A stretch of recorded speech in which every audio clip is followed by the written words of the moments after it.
Hello everyone, here, and today's video we are looking at the BestArc plasma cutter here. This is the 8th gen model. And just a disclaimer, everyone, they did send this to me for free to a review, so let's check it out. And just real quick here before we get into the plasma cutter, I did want to mention here, they did send me a MIG welder here a while back as well. Great little machine, and if I remember, I'll try to get you folks the link for that as well. That is the BestArc MIG 145. This thing welds like a dream, everyone. Real smooth on the welding, definitely like it. And then in my garage, I just have 110, so that is really nice. That machine can run on 110 or 220. Obviously, 220 would be better if you have it, but I do not here. Speaking of not having it, one plasma cutter here also runs on 110 or 220. It does come with the adapter here. So we are going to be running this on 110 here today. Unfortunately, I know. And then speaking of real quick, I'm too not necessarily part of the review of this here, but I've only got 110 in here and only one circuit, so I cannot run both this and my air compressor at the same time. So I've got the air compressor already filled up, Evan, so we should be good here, hopefully. If not, I can wheel the air compressor over by the house where I have more power available. Anyway, let's get into it, Evan. This is the BTC 500 DP 8th gen BestArc laser cutter. Again, 110 or 220.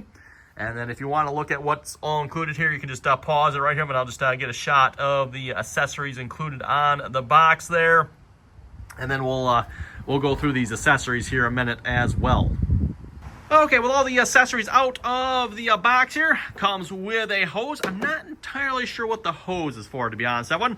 Then we also come with some Teflon tape, some additional nozzles, and some hose clamps here as well. If I get that to focus, there we go. Always good to have some additional nozzles, that one. I'm not sure how long the nozzles on this one will last here, but if you ever used a plasma cutter before, you've got to replace the whole nozzle tip assembly thing I'm not sure exactly how often on this one, but every so often you're going to have to replace it. And then speaking of the torch here is the torch. Nice, big, beefy torch. I like the fact that it comes with the guide here as well. So basically when you're dragging along, keeps you hopefully at the right level, and hopefully it keeps you on the right, basically perpendicular as well, right? You don't want to be cutting on an angle if you can help it. Speaking of cutting, by the way, at least on 110 here, we should be able to do 8 millimeters. I know, millimeters, right? Roughly about, was that 5/16, I believe? So we should be able to cut about 5/16 of an inch. We'll just say 1/4 inch to be safe, Evan.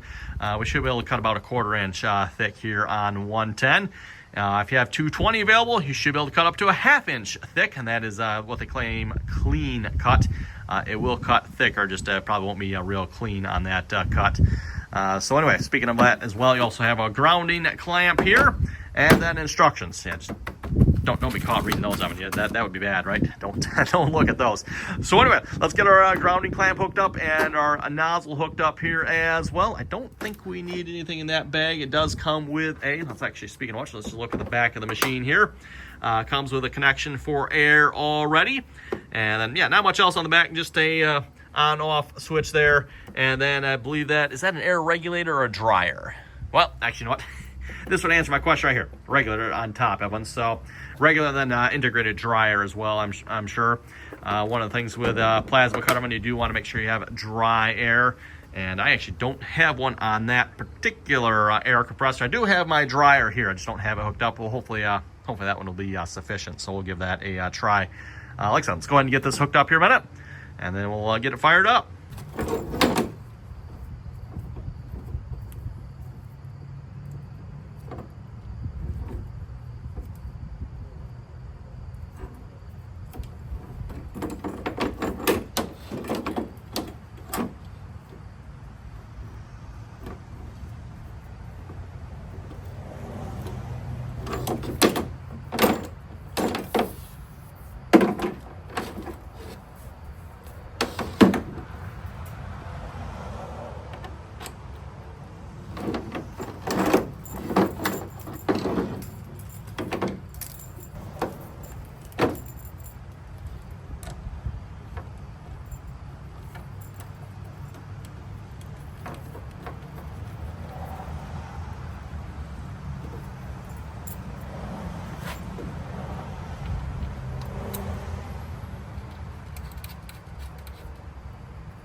Oh, we got to savor the peelies, right, everyone?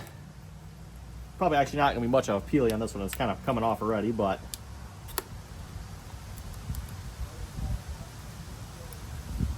Well, it's actually on better than I thought it was.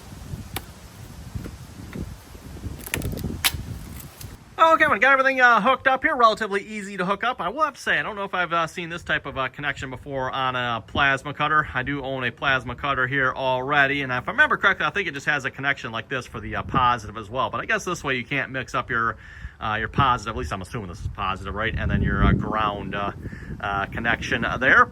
I've got my air connected on the back as well. Oh, and before I forget here, hose here for the plasma cutter. Looks to be probably about 8 foot long or so. And then the ground clamp probably about that same length as well, maybe a little bit less. So just give you an idea on the hose length there. Let's go ahead and turn it on here. Just again, the power switch right in the back there. And it is turning on. There we go. 39, wow, only 39 PSI. Oh, I wonder if this is, I've got the air compressor itself set to like 80. That didn't seem to change. Well, let's go turn the air compressor up. Oh, it did go down a little bit, okay. Now, on 110 of one, per the manual, that's maybe a little too high. Well, we'll probably leave it there. Per the manual, and it does recommend about 50 PSI at 110. Yeah, that might be a little high. We'll maybe turn it down just a little bit here. I didn't hear it change.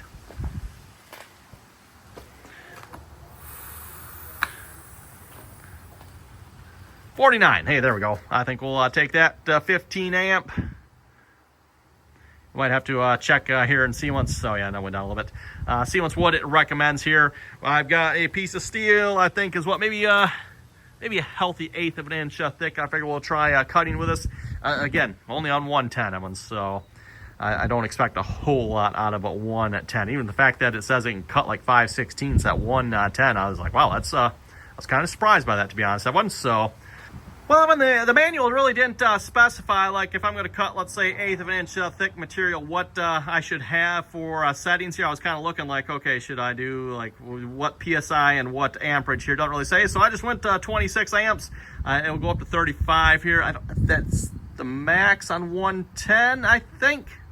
I'm not exactly sure. I'd have to go back and look at that one. Oh, then we do have cut. Oh, air.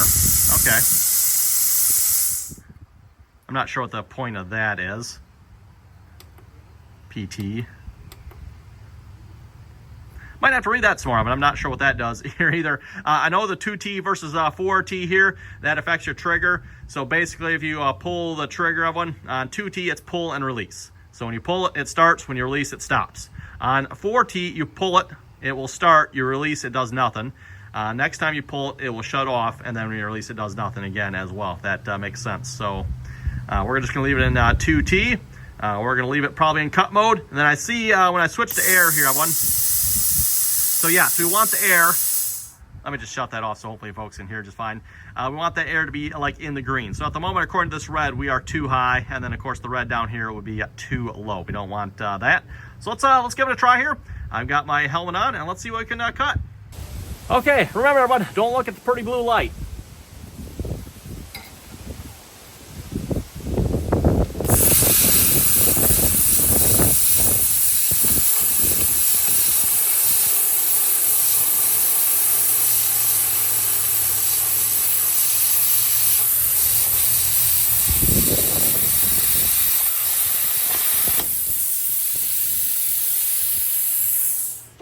Okay, well, I gotta say that's a pretty impressively good cut there. Aside from the spot, you can kind of tell where I messed up. That was definitely my fault there. I moved it just a little bit too fast.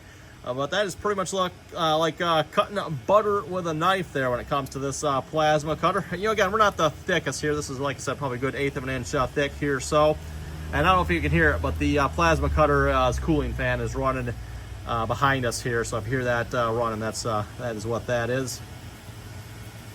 Yeah, very nice. Having very little slag on the bottom. That should knock off fairly easy.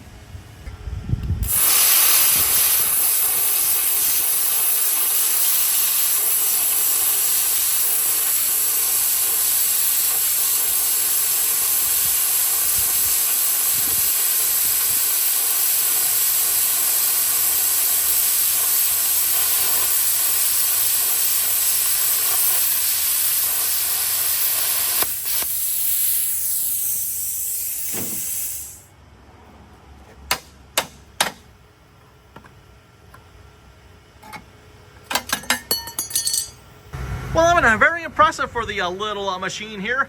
Just a side note here, I do have another plasma cutter as well, and that plasma cutter is probably 3 times, maybe 4 times bigger than this machine.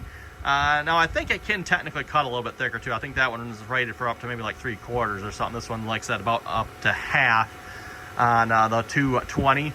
But with that being said, I mean, look at the size of the little machine here. This is a fairly small machine. You can easily carry that. And yeah, did a great job cutting here. Again, we're maybe a good 1/8 of an inch thick here. So this is the second piece. And that's just cutting by hand. I didn't have any guide or anything like that. And of course, if you ever used a plasma cutter before, you do want to be somewhat smooth. You know, you watch your speed when you're cutting. That is a big thing there. If you cut too fast, it's not going to cut all the way through and you're going to start blowing out, which is what happened on, I think it was that spot right there on that one. You probably might have noticed that. But other than that, and then that was just my fault, by the way, not the machine's fault.